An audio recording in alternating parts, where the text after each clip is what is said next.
Hello everyone, in this very short video we're going to go over one lab where we're going to create a public IP address, and this you will need for many different things. Maybe you're creating a load balancer and you need a public IP address that you want to assign to the load balancer. Maybe you need a multi NIC VM. You want to add a new NIC to a VM, existing VM. You want to have two public IPs configured. So here's kind of a requirement. We're going to name it with a particular name, say Bashu PIP101. And with this resource, we want to minimize the cost. So let's go to Azure and see how can we do that. So let's just create a resource group just as a good practice to deploy whatever we want. So say test IPs, and East US region is good enough for me, so I'm just gonna say okay, go. This resource group doesn't take very long to create, so just go to the resource group now, and in here you can click to add resources, and let's see if I find IP address. Public IP address is on the third one in the list, so let's click on that one, and you can read it what it is. It could be a dynamic or static address that you can assign to virtual machines, load balancer, and virtual network gateways to communicate with the internet. Your public IP address are associated with your Azure subscription and can be moved freely between Azure resources. The address of dynamic public IP address may change when associated and move between resources, or when the associated resources are shut down or deleted.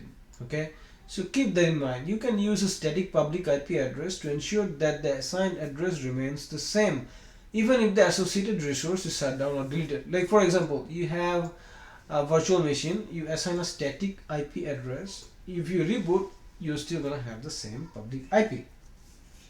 Alright, with that knowledge, you can go to the plan, and it can talk to you about what that plan means, and you can read it up. And at this time I'm just gonna click on the create, and we're just gonna try to fulfill. So we said so first of all, to minimize the cost, I'm gonna use the basic version of it. So always the basic is cheaper than the more standard with a higher level of cost associated usually with the standard version. So I'm gonna keep that to basic. I'm going to call it Basu PIP, and I'm going to make it static, and everything else looks good. I'll just say create, and it should create a working public IP address for me that should be static in nature. So by clicking on this little bell icon, I'm looking at the status of the deployment. You can also click on this deployment in progress button. It will take you to this nice little view, and looks like this deployment is now successful.